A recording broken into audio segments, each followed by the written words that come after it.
दोस्तों, आप सभी का फिर एक बार स्वागत है हमारे YouTube चैनल जी मैं सॉल्यूशन में।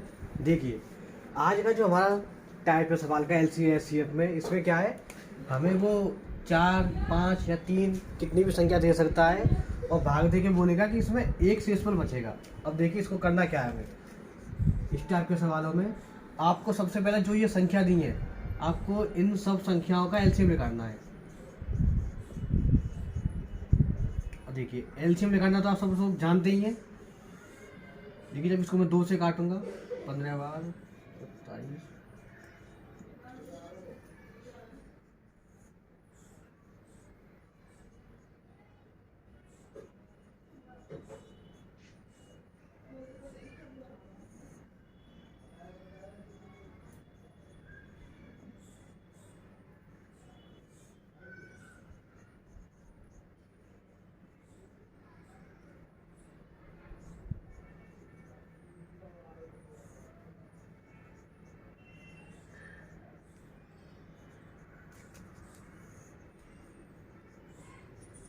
देखिए इसका हम जब एलसीएम लेंगे तो देखिए हमारा एलसीएम क्या आएगा।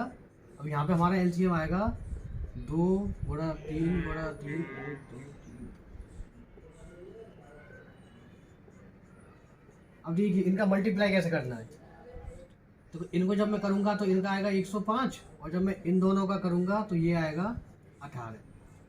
यानी कि हमारा एलसीएम क्या आएगा 5। अब इसको जब मल्टीप्लाई करूँगा 18 पंजी 90। देखिए यानी कि अब मेरा जो इन सब का एलसीएम आया है वो आया है 1890। अब उसने हमसे पूछी है संख्या, तो देखिए हमारी संख्या क्या होगी।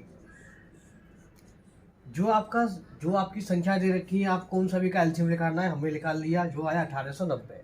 अब हमें जो शेषफल दे रखा है ना, हमें अब इस हमारे एलसीएम में शेषफल को जोड़ना है, जो कि आएगा आंसर 1897। अब आप ये देखिए इस सवाल में, ये तो सवाल आपको हो, अभी देखिए इसको आप वो एग्जाम में घुमाता कैसे। वो आपसे इस सवाल को ऐसे भी पूछ सकता था कि बताइए ऐसी किस संख्या में 5 की वृद्धि की जाए, कि सवाल बिल्कुल ये उसमें बोला क्या, बस 5 की वृद्धि की जाए। यानी कि उसने ये बोला है कि भाई आपको 5 उसमें बढ़ाना है, मतलब 5 की वृद्धि करने पर। यानी कि हमारा भाई जो आंसर आएगा, अब वो इसमें से 5 घटा के तो आएगा। उसने क्या बोला है कि मुझे 5 ही बढ़ाना है, तो हमें घटा के बोलना है ताकि क्वेश्चन के अनुसार 5 बढ़ जाए। अगर वो घटा नहीं कहता है तो हमें यहाँ पे उसे जोड़ के बताना है।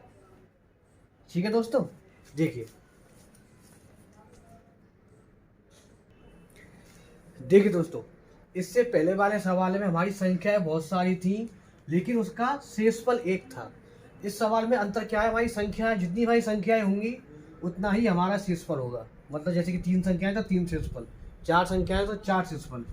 अब देखिए इसमें आपको एक चीज ध्यान रखनी है,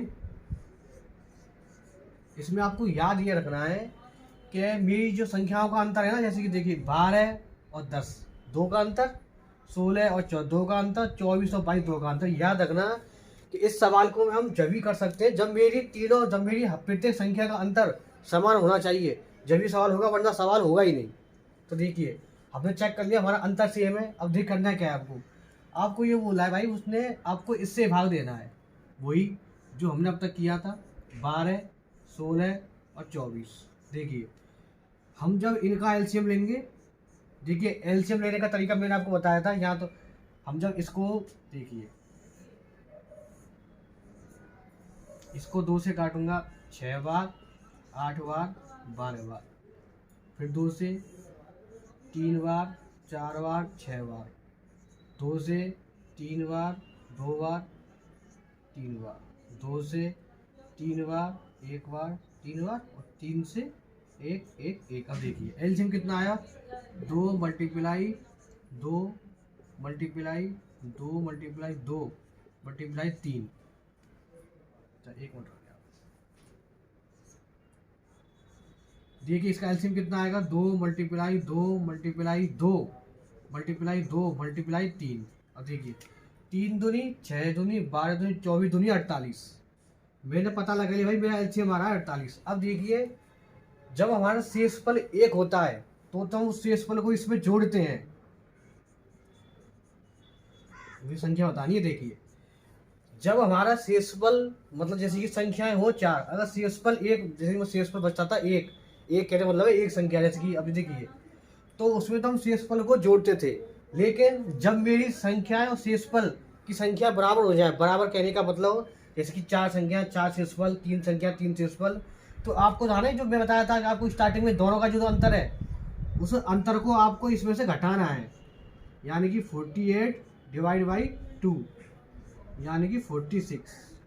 आप लोग समझे, एक बात समझे, देखिए जैसे कि मैं ये कहना चाह रहा हूँ 12 16 और 24, और ये है 10 14 और 22। देखिए देखिए इन सब में अंतर तो सेम ही है ना, दो दो का अंतर आ रहा है। तो मुझे अब इसमें दो को घटाना है शेषफल को। इससे पहला सवाल में मैंने शेषफल को जोड़ा था, क्यों जोड़ा था, क्योंकि भाई वो तो संख्या, भाई वो तो शेषफल प्रत्येक स्थिति बच रहा था, मतलब हमारा हर स्थिति में हमारा शेषफल एक बच रहा था। इसमें क्या हो रहा है, सवाल देखिए संख्या भी अलग अलग है तो हमारी शेषफल भी अलग अलग हो गई, इसलिए इसको हमें शेषफल को इसमें से घटाना है, समझे।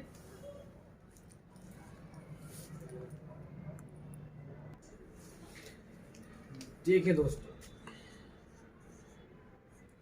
देखिए इस अब सवाल में पूछा क्या है कि 200 और 1000 के बीच में ऐसी कितनी संख्या हैं जो हमारी 4 5 6 से एक साथ कटेंगी।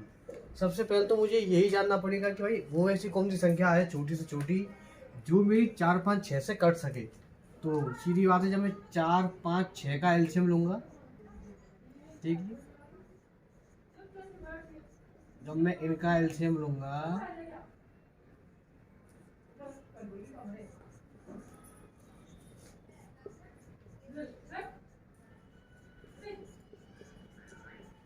देखिए इसका एलसीएम क्या आया, दो दूनी, देखिए 2 गुणा 2 गुणा 3 गुणा 5, 5 तिया 15, 15 दूनी 30 दूनी 60, यानी कि मेरी वो संख्या कितनी आई है 60।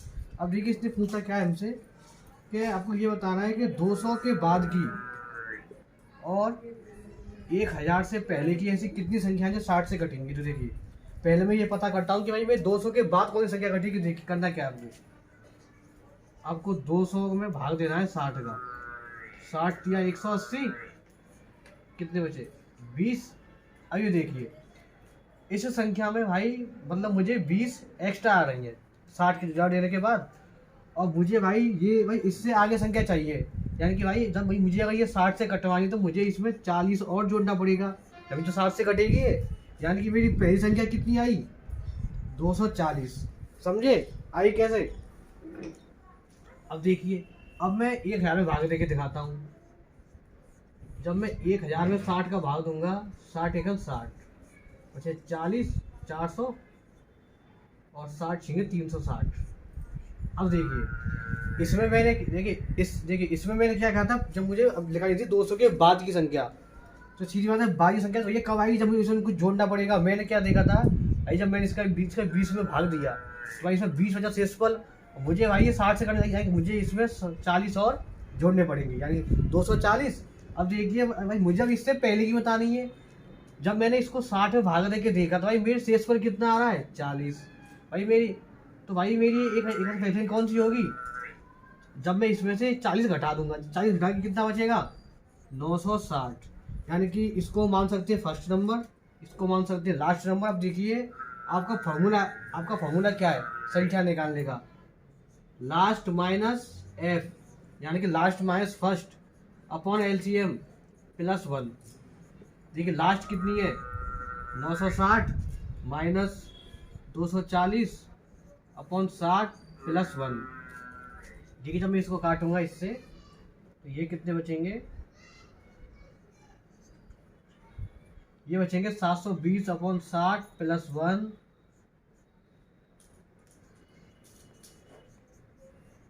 यानी कि 13। यानी कि मेरा वो नंबर, यानी कि भाई इसमें से कितनी संख्या आएंगी जो 60 से कटेंगी, 13 संख्या है। देखिए मैं इसको आपको एक बार बता रहा हूँ कि मुझे इसमें ये संख्या इसे निकालनी कैसी है। देखिए जब मैंने 60 का 200 भाग दे के देखा तो भाई शेषफल बीच में बच रहा था, तो मुझे भाई 200 के बाद की बतानी आई, मतलब इससे अगली वाली, तो भाई मुझे इसमें 40 जोड़नी पड़ेगी, जब तो अगली संख्या आएगी 60 से जो कटेगी, यानी कि 240, यानी कि 40 जोड़ने पर। अब देखिए इसको क्या है, जब मैंने इसको इसमें भाग दिया था भाई तो इसमें मेरे 40 शेषफल आ रहा था, अब जैसे कि मान लीजिए भाई इसमें तो भैया मुझे देखिए इसमें निकालनी थी 200 के बाद की, इसमें निकालनी है पहले वाली, तो इसलिए भाई इसमें तो मुझे 40 घटाना पड़ेगा, तभी तो मेरी संख्या आएगी पहले वाली। और फॉर्मूला आपके सामने ही है, ये रहा फॉर्मूला।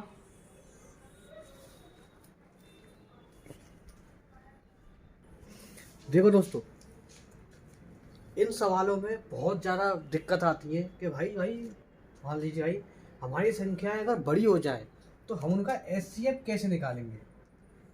उनका एचसीएफ कैसे निकालना है, देखो आपको क्या करना है, इसकी आप एक ट्रिक समझिए कि आपको इन दोनों को आपस में घटाना है। घटाना मतलब कैसे है, इस बड़ी वाली में से छोटी वाली को घटाना है। जब मैं इसको इसमें से घटाऊंगा, देखिए 2 1 1, भाई मैंने इन दोनों को आपस में घटाया तो मेरा आंसर आया 112। अब आपको ये देखना है भाई कि यहाँ तो आपके आंसर में 112 होना चाहिए, या 56 भी हो सकता है, क्योंकि 56 तो नहीं 112, या 28 भी हो सकता है, समझे।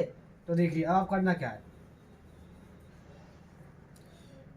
अब हमको ये देखना है भाई कि हमारा इसमें 112 तो नहीं है, ऑप्शन में नहीं है। अब हमें ये चेक करना है भाई कि इनमें से कौन सी संख्या हमारी 112 को काटेगी। देखिए 25 तो बिल्कुल मतलब ही नहीं है काट दे, क्योंकि देखिए 24 का जब मैं इसमें चेक करूंगा तो 24 चक्कू 26, 24 पंजे 120, 24 भी नहीं काटेगा। 23 चक्कू बार में 23 पंजे 115, 23 भी नहीं काट सकता। ये 28 काट सकता है, तो 28 आंसर है, समझे। अब देखिए, अब ऐसी सेम इसको देखेंगे। देखिए जब मैं इनको आपस में घटाऊंगा, देखिए कितने बचे, 2 0 502। अब आपको ऐसी संख्या ढूंढनी है ऑप्शन में से जो 502 को काट सकती है। देखिए जब मैं मुझे साफ दिख रहा है कि भाई 402 और 502 का तो कोई मतलब ही नहीं है, क्या ये इसको काट सकती कभी भी, कभी नहीं काट सकती। देखिए 301 और 301 दूनी 602, अब सही है 502, यानी कि ये भी खत्म ये भी खत्म। अब देखिए इनमें से देखिए आप 261 के दुगने कीजिए, जब मैं 261 के दुगने करूंगा तो ये कितना आएगा 462, यानी कि ये भी नहीं हो सकती। देखिए आप इसका दुगना करेंगे तो ये पक्का 502 ही आएगा, करके देख लीजिएगा। इसको देखिए मैंने इसको कैसे किया था, आपको बस उन दोनों का माइनस करना है, माइनस करके चाहे संख्या कितनी बड़ी हो आपको दोनों का माइनस करके ये देखना है कि भाई हमारा जो अंतर आ रहा है अब वो हमारे इनमें ऑप्शन में से किसको कट रहा है। अब देखिए कभी कभी क्या होता है, अब जैसे कि मान लीजिए, देखिए ध्यान से समझिए इसको, इसमें समझते हैं। मान लीजिए भाई उसमें भैया उसने एक आंसर हमें 14 दे दिया, 14 दे सकता है, सिंपल है। अब देखिए अब ये तो भाई मेरी 14 से भी कटेगी 28 से भी कटेगी, तो इस स्थिति में आपको आंसर कौन सा रखना है, आपको आंसर बताना है बड़े से बड़ा, जो आपका आंसर बड़े से बड़ा हो सकता है। यानी कि भाई अब देखिए 14 28 से बड़ा कौन है, बड़ा, तो आपको 5, तो आपको ये 28 लेना है ना कि 14, समझे।